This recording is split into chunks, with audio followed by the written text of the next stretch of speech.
Salut bande de tarpinous, j'espère que vous allez bien. On se retrouve pour ce nouvel épisode de Backlight avec mon acolyte de toujours, Raphaël. Comment ça va? Ça va et toi, Mathias? Écoute, ça va très bien. Dans ce nouveau studio. On est en direct des studios du Tarpamien. Alors c'est pas le studio du live, c'est le studio de Backlight. C'est un autre studio, ça n'a rien à voir. C'est totalement notre studio. Voilà, dans nos 800 mètres carrés de studio, on a pu en faire un par émission, donc ça c'est plutôt sympa. Ouais. Avec des effets spéciaux, j'ai envie de dire, à la hauteur du film qu'on va backlighter aujourd'hui. J'espère, puisque à ce stade, je n'ai pas encore fait les effets spéciaux, donc je sais pas trop à quoi ça va ressembler. Peut-être ce sera dégueulasse, donc voilà. Écoute, on verra bien. Peut-être ce sera dégueu, peut-être ce sera à la hauteur de Alita Battle Angel, voilà, qui est le film que nous allons backlighter aujourd'hui. Alita Battle Angel, film de Robert Rodriguez avec Rosa Salazar, Christophe Waltz. Ça, il faut le. Voilà. Je souligne Christophe Waltz. Je mets un petit silence derrière. Ça, est-ce que c'est pas un peu à cause de Tarantino? Peut-être, un peu. Jennifer Connelly et Mahershala Ali. Et voilà ce film. On est allé le voir, il faut le dire quand même, peut-être pour la précision, en IMAX 3D. Oui. Là, c'est plan de campagne. Ouais. Et là, c'est l'IMAX, mais c'est la 3D en plus, quoi. Oui, donc c'est assez. Disons qu'en termes de qualité, ça se pose là. En termes d'immersion aussi, quoi. Ouais. Et ben voilà, Backlight finalement. Alors c'est sûr qu'on s'embourgeoise un petit peu dans les studios. Oui, on est là, on s'affale un peu dans nos nouveaux canapes et tout. Exactement. Voilà. Mais malgré tout, on reste évidemment sur les bases. Sur des bases solides. Rien ne change. Exactement. On ne change pas une équipe qui fait match nul, comme on dit chez nous. Alors on passe tout de suite à la bande-annonce. Je vous rassure, évidemment, on est dans la partie sans spoil. Donc là, vous êtes en toute sécurité. Vous inquiétez pas, les amis. Ça bande-annonce, ça backlight, mais ça ne spoil pas. Alors, produit... Oui. Produit par James Cameron et John Lando. Qui a vraiment réalisé ce film? Alors, c'est Rodriguez qui l'a réalisé. En fait, James Cameron était un peu amoureux de Gun, du manga Gun. Alors oui, parce qu'on l'a pas dit, c'est évidemment une adaptation du manga des années 90 qui s'appelait Gun. Et en fait, c'est... alors, je sais plus qui c'est. Il a découvert il y a 20 ans, en tout cas, James Cameron, ce manga. Il voulait absolument faire une adaptation. Sauf qu'il n'avait pas le temps.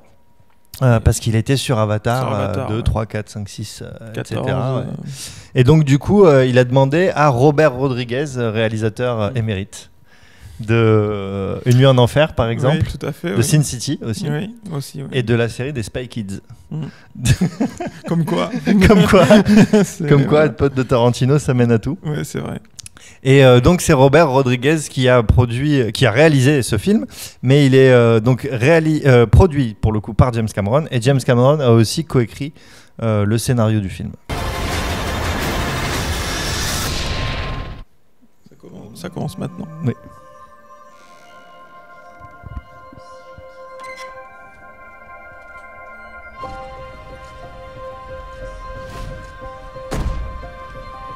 Alita, ça se passe dans un monde...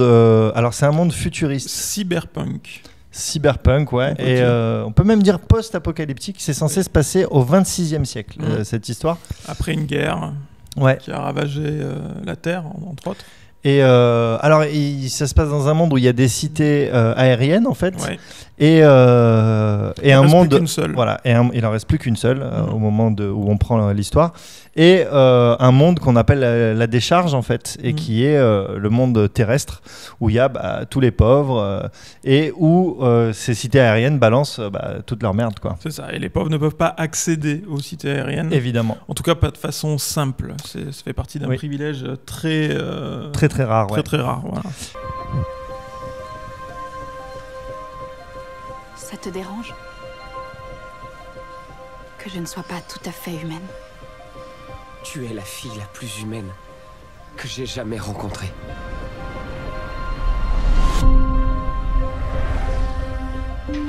Je t'avais demandé de rentrer avant qu'il fasse nuit. J'ai pas vu le temps passer. Alita, il faut que tu sois responsable.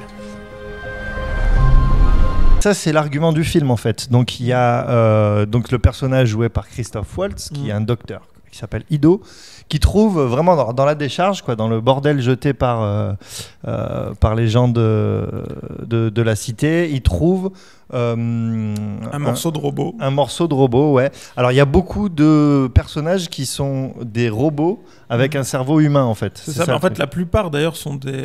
Enfin, tous ont un cerveau. Enfin, tous. Je connais pas tous les. L'intégralité de l'univers, mais globalement dans le film, il faut faire attention. Fais gaffe à ce que tu dis parce qu'on va se faire casser le cul après. C'est ça. Donc, non, mais en tout cas dans le film, moi je parle que du film, je parle pas du manga et de tous ses dérivés. Dans le film, globalement, tous les personnages ont au moins un cerveau humain. Enfin, ils appellent ça un noyau même des fois, mais ils ont un cerveau humain. Et après, ils peuvent être entièrement mécaniques, mais il y a aussi des humains qui ont juste un bras mécanique ou pas du tout de mécanique, enfin rien de cybernétique sur eux. Et d'ailleurs, ça crée une certaine rivalité puisque ceux qui n'ont aucun implant sont appelés les tout-viandes. Kalita, elle est trouvée par Christophe Waltz au début. Et donc, en fait, il va lui donner un corps à ce personnage. Et voilà, et donc elle va se réveiller chez lui et elle n'a aucun souvenir en fait. Absolument aucun souvenir. Elle ne sait pas d'où elle vient. Et voilà, et donc elle va évoluer dans ce monde et elle va tout découvrir. Ça va nous permettre de pouvoir découvrir avec elle le monde. Exactement. Voilà, ce qui est bien pratique dans un scénario. Tu es quelqu'un d'unique. Et toi? Tu n'es pas une fille comme les autres. Quoi, y a un problème? Tu te souviens pas? De quoi tu parles? Ido t'a trouvé dans la décharge. Donc t'as dû tomber de là-haut. C'est que je vaux pas grand-chose alors. Ça, c'est ce qu'ils veulent te faire croire.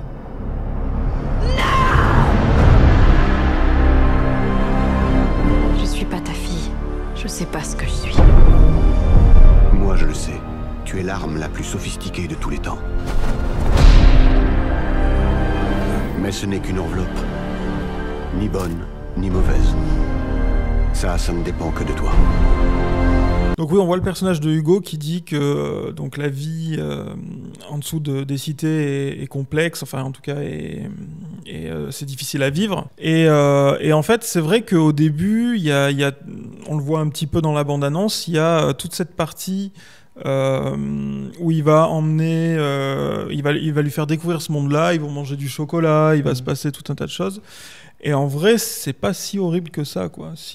Voilà. Alors juste quand même, la bande-annonce, elle va un peu vite, parce que quand on la voit, là, où elle va découvrir un corps, elle dit « je me sens relié avec ce corps » et tout ça, il se passe quand même des trucs avant, donc effectivement, tout ce que tu dis, cette découverte... On une toute petite partie ici. Cette découverte de ce monde-là. Et bon, alors, je suis d'accord avec toi, il se passe quand même quelques trucs, elle se fait plus ou moins agresser par un centurion, là, qui sont des gros robots qui font régner l'ordre. Elle est au milieu de la route quand il y a un centurion qui traverse. Voilà. Bon, c'est pas catastrophique. Après, elle va jouer une partie de... Voilà. Et après, on dit quand même, pour aller pas dans ton sens, du coup, mais on dit quand même qu'il y a une petite histoire parallèle avec un serial killer, en fait. Il y a quelqu'un qui tue des femmes régulièrement, quasiment toutes les nuits dans ce monde-là.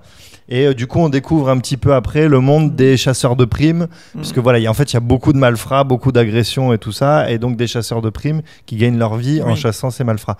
Mais là où tu as raison, c'est qu'effectivement, il y a toute cette découverte, elle se fait avec Hugo, ça va, quoi. qui lui fait manger du chocolat, qui lui fait... effectivement, on n'a pas l'impression que c'est la jungle. Je dis pas que le monde est merveilleux, mais bon, ça va, quoi. C'est pas... Bon, enfin, il y a cette première partie-là, et ensuite, là, donc, ce qu'on voit, c'est qu'elle va découvrir un nouveau corps auquel elle se sent reliée, qui va lui permettre d'acquérir de nouvelles capacités, des compétences et d'aller plus loin dans l'histoire. Je ne reste pas passive en présence du mal. Elle menace l'ordre naturel des choses. Ce soir, on ne joue pas, on chasse. Je veux que vous éliminiez cette fille qu'on appelle Alita. Vous avez commis la pire erreur de votre vie. Laquelle? Vous m'avez sous-estimé.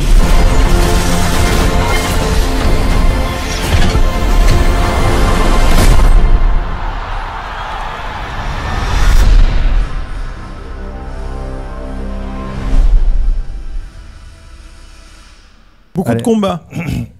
Oui, beaucoup de combats. Alors, on en a vu plein d'extraits là, des combats. Alors, c'est vrai que du coup, la bande-annonce, elle est très orientée combat là. On peut dire quand même qu'il n'y a pas que ça. Oui. Il y a des histoires, des intrigues et tout ça. Mais effectivement, ça mise beaucoup sur. Comment dire ? La bande-annonce mise beaucoup quand même sur le côté combat et démonstration d'effets spéciaux. Alors, il y a quelque chose qui est bien fait, c'est que dès le début du film, on nous explique qu'il ne peut pas y avoir d'armes à feu dans ce monde, parce que c'est interdit sous peine de mort, comme ça au moins c'est réglé. Et du coup, ils sont obligés de se combattre au corps à corps ou à l'épée. Avec des armes blanches. Voilà, les armes blanches sont autorisées, puisque ça ne menace pas finalement les villes qui sont à distance. Ouais. Et alors on a quand même un déluge d'armes blanches. Hein. C'est ça. Voilà, ça perce, ça coupe. On a des lames moléculaires qui coupent l'acier comme du beurre. Enfin bon, etc., etc. Et donc forcément, ça donne lieu immédiatement à tout un tas de combats qui vont être assez bien chorégraphiés. Qui vont être très numériques parfois aussi, quoi. C'est-à-dire avec beaucoup de mouvements totalement impossibles, etc. Mais bon, ça, à la limite, on n'en est plus à ça près. Voilà. Non, disons que le personnage d'Alita, alors il l'évoque un petit peu dans la bande-annonce, elle a des pouvoirs, quoi. Oui. Donc voilà, elle a des... alors elle maîtrise un art martial qui s'est perdu, machin, tout ça. Voilà. Même son corps, il est très spécial, là, ce fameux corps qu'elle trouve et tout ça. Donc ça explique, entre guillemets, effectivement, tout ce qui est un peu improbable dans les combats. Et même tous ses ennemis, tous ses adversaires... Ça va être des robots plus ou moins traficotés, quoi. Oui. Voilà, à un moment on voit des griffes, les griffes elles sont prises sur un personnage, arrachées et mises sur le robot. Si vous avez des problèmes avec les démembrements, ou les personnes qui se font couper en deux, ou les personnes qui se font arracher des bras, des têtes, etc. Alors, ça va être compliqué pour vous. Maintenant, ça reste quand même un film tout public, donc il n'y a pas beaucoup de sang. Ouais, vu que c'est des robots, il y a du sang bleu un peu parce qu'ils ont un liquide quand même, voilà. Donc il saigne un peu bleu, mais bon, ça va, c'est joli le bleu, quoi. C'est fluo, c'est rigolo, voilà. C'est comme pour les pubs pour les serviettes hygiéniques, c'est bleu. C'est ça, c'est bleu, donc c'est pareil. Propre, voilà. Et voilà, donc il y a beaucoup cet aspect-là qui, moi, c'est un truc pas qui me choque parce que ça va, j'ai pas été choqué par ce film, mais de voir l'être humain réduit à juste un cerveau et donc se faire dépecer de ses membres au fur et à mesure pour donner des robots qui sont presque plus humains pour la plupart. C'est un truc qui, moi, me dégoûte un peu, quoi. Tu vois, il y avait ce côté-là. Une scène qui m'avait choqué, c'était sur Robocop, mais le nouveau, pas l'ancien. Je sais pas si tu l'as vu. Non, j'ai pas vu le dernier. Qui est pas oufissime, mais pas le deuxième, le premier Robocop. Et où Robocop, il y a un moment où il enlève toute son armure, et c'est le premier moment dans le film où tu le découvres. En fait, il y a que sa tête, une main reliée par un câble, et son cœur qui bat dans un truc en plastique, quoi. Ouais. Et c'est un peu, tu vois, je trouve ça, le côté Frankenstein et tout. Et pour moi, c'est un truc qui me je trouve pas ça hyper agréable à voir. Et il y a un peu ce côté-là aussi dans ce film-là où finalement, t'as des robots, voilà, mais t'en as, tu vois, à un moment, il y a, sans faire de spoil, mais à un moment dans le film, il y a un des personnages qui se fait dépecer, il reste que son cerveau, ses yeux, son cœur, avec tout qui bat l'un à côté de l'autre. C'est dégueulasse, quoi. Voilà. Moi c'est des trucs, je trouve ça, ça me dégoûte, quoi. Voilà, moi, je trouve ça évidemment très intéressant, et c'est cette même problématique qu'il y avait dans Robocop, comme tu dis, à savoir, finalement, si on enlève tout le corps de quelqu'un, le maximum qu'on peut enlever, est-ce que cette personne est toujours la même ? Est-ce qu'on est toujours humain ? C'est la question. Ouais. Et c'est une question qui est, on va dire, d'actualité, parce qu'on parle de plus en plus de transhumanisme, etc. C'est une question qui est récurrente aussi dans les univers cyberpunk, quoi, parce que il y a toute cette problématique on avait ça un peu dans Star Trek aussi, avec Data, qui est dans Star Trek The Next Generation, Data qui est un androïde qui veut devenir humain, et lui, à l'inverse, il se fait greffer des bouts de peau, etc., etc. Donc lui, c'est le chemin inverse. Il y a beaucoup de gens qui ont fait des parallèles, c'est pour ça que j'en parle, il y a beaucoup de gens qui ont fait des parallèles avec les Borg dans Star Trek et ce personnage de Data, etc. Avec, voilà. parce que ça fait partie des rares films qui ont traité au cinéma ce côté cyberpunk qu'on retrouve pas forcément dans beaucoup de films. Et ouais, enfin voilà, c'est assez intéressant et ça peut être un peu impressionnant, quoi. Ouais, mais alors moi je trouve ça super intéressant parce qu'évidemment après il y a toutes les problématiques que ça pose, à savoir, en fait finalement les corps robotiques sont réparables, donc finalement couper un membre, est-ce que c'est aussi répréhensible quand si simplement tu scies du métal que quand tu arraches de la chair, voilà. C'est de l'ordre de la propriété privée quand même, tu vois. C'est comme si tu te fais voler des objets aujourd'hui. Ouais, mais c'est ça, quoi. Genre on vole ton téléphone, genre on vole ton téléphone, et voilà. Mais c'est pas comme couper un bras à quelqu'un, quoi. Exactement. C'est intéressant, voilà, toutes les problématiques soulevées par ce Toutes film. ces problématiques ne sont pas traitées dans le film forcément, hein. C'est-à-dire qu'on en survole certaines, mais le film est quand même assez orienté sur l'action, sur les combats. Il y a pas, moi je trouve qu'il va pas forcément dans le fond des choses. C'est quand même plus axé divertissement que film philosophique. Quoi, disons qu'on est dans un univers qui est posé et donc en fait c'est comme ça, quoi. Au début on est chez le docteur Ido là, et donc Christophe Waltz et bon, on voit que régulièrement, il y a en fait tout le monde, tout le personnel là, de la décharge qui vient chez lui pour se faire réparer gratuitement, parce qu'en plus il fait pas payer. Voilà, se faire remettre un bras, se faire remettre une scie, se faire remettre un truc. Et donc le monde il est posé comme ça, et effectivement sur l'organisation de ce monde-là, on a peu d'indices, à part effectivement l'interdiction totale des armes à feu. Donc ce qui explique et ça c'est pas mal en fait, ce qui explique l'armement à outrance par des scies et des armes blanches, quoi.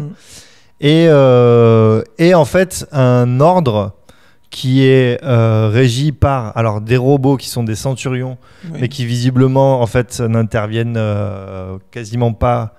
C'est ça. Non, ils interviennent pas. Ils interviennent très très peu. Sauf si c'est que si les gens menacent la cité. Exactement, Zalem. Là, ils interviennent. S'ils menacent Zalem, qui est cette cité aérienne, là ils interviennent. Sinon ils s'en foutent. Et pour le reste, en fait, c'est la sécurité, on va dire, est assurée par des chasseurs de primes, en fait. Donc dès qu'il y a quelqu'un qui est reconnu comme étant une menace, il y a une prime sur sa tête, et voilà. Et puis n'importe qui peut aller s'inscrire, devenir chasseur de primes, et puis aller le buter, récupérer la prime, quoi. Et donc Alita, qui est un personnage assez exceptionnel de par ses capacités, va faire l'objet évidemment de convoitises. Tout à fait. De convoitises. De la part de plusieurs personnages, dont certains dont on comprend assez vite qu'ils sont pilotés par Zalem. Alors on ne sait pas qui, quoi, comment, puisqu'on ne voit pas, on a un fantasme autour de cette cité, la Zalem, mais on sait qu'elle pose des problèmes à cette cité. Et en plus, parmi tous les personnages qui sont là, qui sont des méchants, des salauds, des chasseurs de primes, elle va se retrouver un petit peu chassée. La partie des top et flop du backlight. Alors maintenant on a essayé de réduire un petit peu les backlights. On n'a plus 250 parties. C'est ça, et ils font plus 2h30. Voilà, c'est ça. Donc, et donc maintenant la partie des top et flop. Maintenant c'est la partie spoil, les amis. Donc là mettez vos ceintures, accrochez-vous à vos sièges. Ça va spoiler dans tous les sens. Tout à fait. On va raconter la fin. D'ailleurs, je propose qu'on fasse ça. On re-raconte tout le film en commençant par la fin. Non, ça va truc totalement débile. Non, on va pas tout vous spoiler par plaisir du spoil. C'est juste qu'on va vous donner les top et flop. C'est juste comme on donne nos top et flop. On va devoir mettre du spoil dedans. Monseigneur, j'ai envie de te demander tout de suite ton top. Mon top. Alors mon top, attention, alerte petit spoil.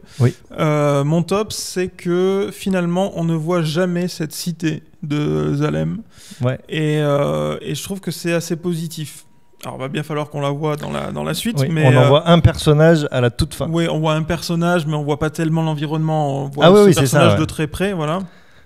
Et donc ça permet de créer une vraie curiosité autour de cette cité. Comment c'est quoi le système le système social économique de cette cité. on fantasme, on se fait plein d'idées sur voilà, qu'est-ce que ça peut être. Puis en plus, moins on nous la montre, plus on se dit il doit y avoir quelque chose de pas net, voilà. Et c'est un fantasme pour les personnages du film, parce que donc Shiren veut absolument y retourner.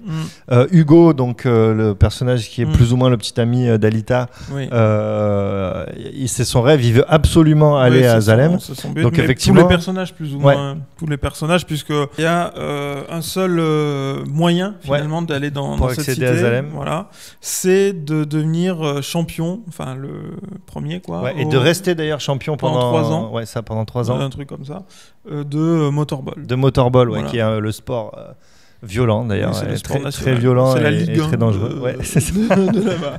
On est un peu plus on est un peu plus relevé, il se passe plus de trucs, mais peut-être aussi violent quand tu vois je sais pas, Cahuzac et les quelques-uns qui en Ligue 1, Crivelli, il y a quelques poètes. Bon, bref.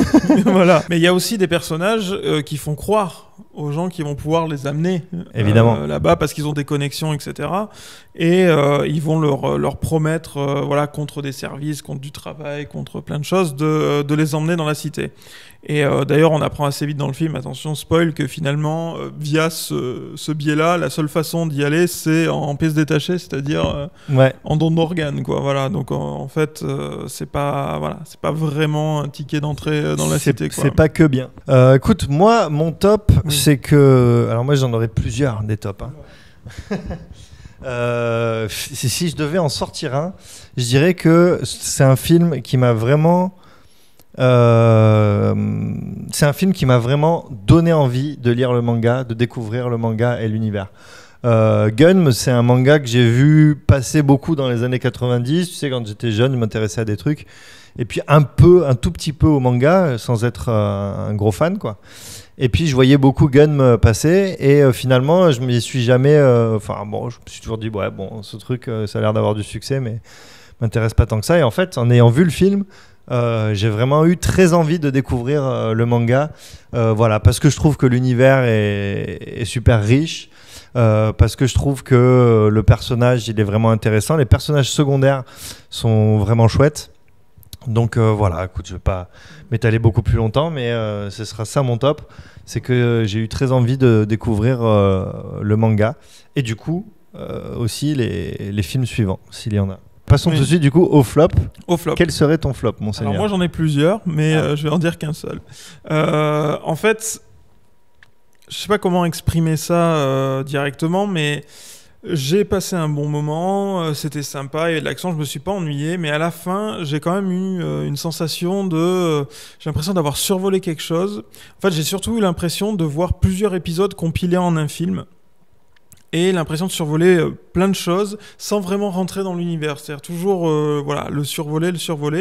Et je pense, j'ai analysé ça parce qu'en fait, même moi, je le comprenais pas vraiment. Je me suis dit, bon, c'est un bon film, quoi. Je veux dire, c'est pas horrible, quoi. C'est, je devrais aimer normalement. Pourquoi j'aime pas ? Enfin, voilà.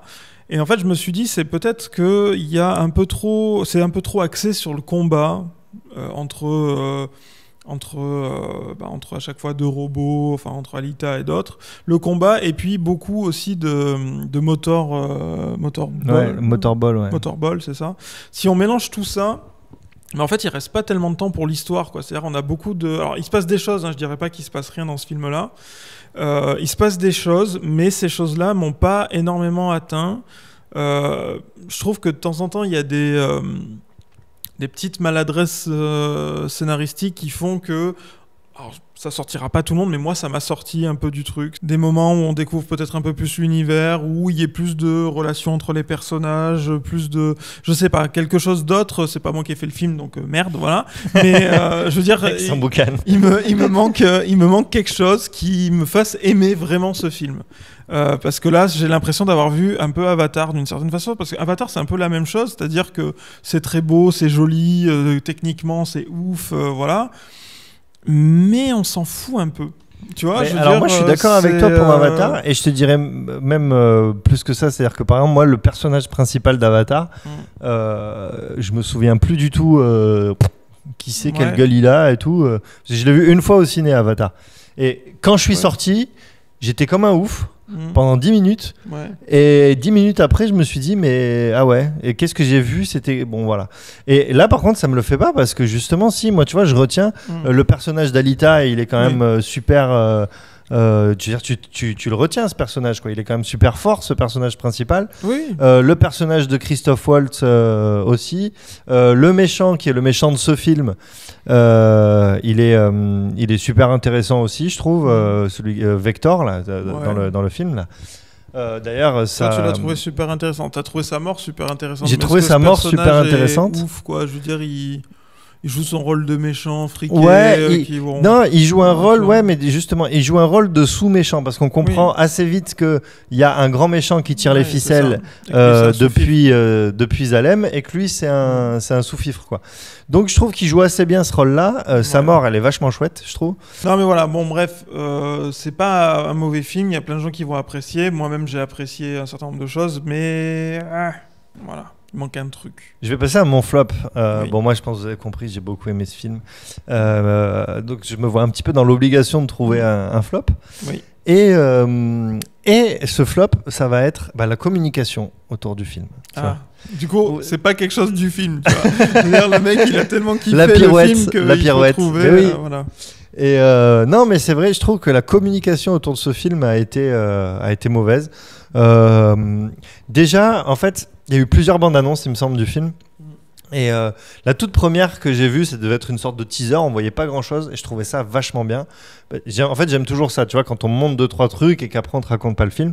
La bande annonce, même celle qu'on a vue là dans ce backlight là, elle raconte beaucoup trop l'histoire du film. Elle raconte tout le début et en fait, il vous reste plus que le déroulement, quoi. C'est ça, et puis en sautant des trucs, je veux dire, le truc du elle trouve un corps, ça arrive, alors je dirais pas à la moitié, mais à quasiment un tiers du film. Donc, tout ce qui est avant, c'est super intéressant. Donc, bon, je sais pas, je comprends pas cette communication. Et pareil, alors du coup, ils ont mis un pognon de ouf sur tous les youtubeurs en fait. Alors là, je comprends parce qu'ils se sont dit c'est la cible en fait. La cible, c'est les geeks, c'est ceux qui ont aimé, qui aiment les mangas, qui aiment les effets spéciaux, qui aiment les combats. Donc c'est les geeks, donc c'est les youtubeurs. Donc ils ont rincer tous les youtubeurs et en fait moi ça m'a tellement gavé de voir tous les youtubeurs français trouver ça génial avant d'avoir vu le film. Ouais, c'est ça, parce qu'ils ont voyagé en Nouvelle-Zélande parce que mes couilles, parce que machin. Et c'est à dire que voilà, j'avais tout internet qui me disait t'es obligé d'aimer le film. Parce que il pensait a dit que c'était génial, quoi. Mais après, c'est un moyen de s'acheter les critiques positives sur YouTube. Tu sais que sur YouTube, tu vas avoir toutes les communautés de ces youtubeurs là qui pensent comme le youtubeur, parce qu'il n'y a pas de il y a pas de pensée, il n'y a pas de libre arbitre sur YouTube, tu vois.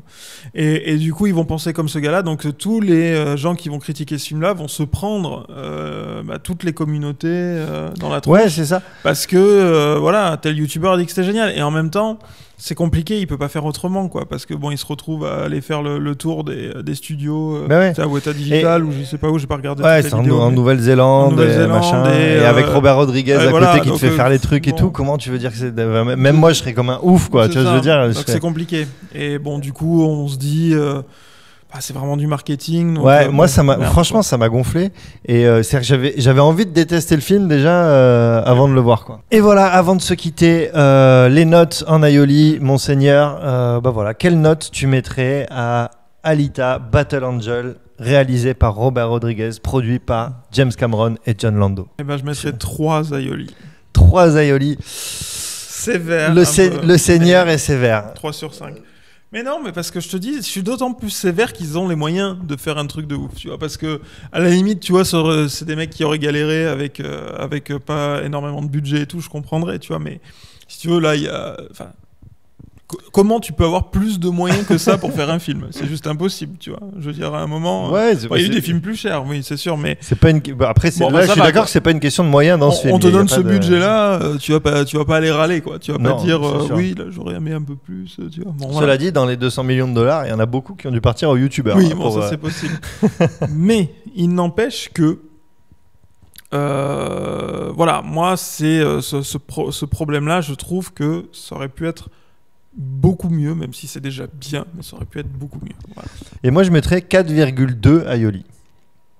Ouais. Tout ça pour ça. Bah ouais, écoute, Je pensais que t'allais mettre beaucoup plus. Non, je mets 4,2. Pour moi, c'est juste. C'est un très bon film. Je me suis régalé. Évidemment, c'était très divertissant. C'est-à-dire, je me suis pas ennuyé une seconde. Je me suis régalé sur la démo technique, sur l'univers, sur plein de trucs. Après, il manquait ce petit truc. Tu vois, même d'ailleurs de mémoire, ça doit être un petit peu moins que Ready Player One. Tu vois. Que la note que j'ai mise à Ready Player One, j'ai dû mettre quasiment 4,5 à Ready Player One. Oui, mais il manque ce truc, tu vois, ce truc qui fait que tu t'accroches plus au film, tu vois. Ouais. Dans Ready Player One, ça y était, voilà. Ouais, dans Ready Player One, pareil, on avait une ou deux réserves, mais bon, voilà. Normal. Mais voilà, Alita, il m'a peut-être manqué effectivement, un tout petit quelque chose pour lui mettre. Trop lisse, trop, tu vois. Hein? Peut-être trop lisse, trop voilà, enfin. Ouais, un peu de liant. Moi, ce qui m'a manqué parce que je suis un petit peu d'accord avec ce que tu dis. Quand on creuse. Non, mais c'est vrai. Ce qui m'a manqué pour mettre plus que 4,2, ce qui est quand même une excellente note en aioli, c'est un peu de liant entre effectivement ces suites de séquences là que tu évoquais. Alors, il y en a évidemment, ça n'a pas rien à voir. Mais s'il y en avait un peu plus, avec un petit peu plus de génie scénaristique, ça aurait pu faire un film absolument fabuleux. Et là, je trouve que c'est un excellent film. Voilà. Toi qui es fan de Tarantino, tu sais qu'il s'intéresse beaucoup à ce qui fait qu'à un moment donné, quand tu regardes un film, peu importe le film, à un moment donné, il y a un truc qui fait que tu t'intéresses au film. Ouais. Ça fonctionne pas avec tous les films, quoi. Je vais à des films, bon, c'est des croûtes, tu regardes, il y a rien qui t'accroche. Et en fait, j'avais vu des interviews de Tarantino qui disaient que lui, il était assez fasciné par ce qui fait qu'à un moment donné, dans un film, un spectateur se retrouve intéressé par le film et se laisse emporter par le film et plonge complètement dans l'univers qu'on lui propose, etc. Et ça le fait beaucoup. Enfin, et tu sens que Tarantino travaille ça dans ses films. Ouais. C'est-à-dire que tu vois quelque chose qui basiquement va pas t'intéresser plus que ça. Je sais pas, par exemple, je sais pas, des cow-boys dans une diligence, qui parlent entre eux. Bon, tu te dis c'est rigolo, mais en vrai, est-ce que si on me disait pas que c'était Tarantino, qu'on me vendait le film comme ça, est-ce que je me dis ce serait un film merveilleux? J'en sais rien, je pense pas. Mais comme il y a le génie de... je dis trop, génie. Comme il y a le talent scénaristique et en dialogue notamment de Tarantino, qui fait qu'à un moment donné, ce truc qui est pas plus passionnant que ça, a priori, commence à t'intéresser, quoi. Et en fait, Tarantino, je trouve dans ses films, bosse ça pour qu'à un moment donné, et assez tôt dans le récit, il y a un truc qui t'accroche et qui t'emporte. Et pourquoi je dis ça? Parce que dans ce film-là, il n'y a rien qui m'a accroché, qui m'a emporté. Tu vois, il n'y a pas eu un moment. C'était très beau, j'avais l'impression, tu vois, c'était au futuroscope, tu vois, ça explose, ça bouge, il y a des trucs. Et en même temps, il n'y a rien qui t'emmène, quoi, qui te... Ouais, mais après, je suis d'accord avec ce que tu dis. Et les dialogues, par exemple. Voilà, c'est ça. En fait, les dialogues sont neutres. Chez Tarantino, les dialogues sont tellement bons que tu comprends très vite le caractère des personnages, là où ils veulent en venir, etc. Et ça donne une âme très vite à tous ces personnages et du coup au film. Un truc qui a fait, en analysant pourquoi j'avais pas été accroché par le film, il y a peut-être un truc. C'est un film dans lequel il n'y a pas du tout d'humour. En tout cas, pas de l'humour qui va te faire rigoler, quoi. C'est vrai.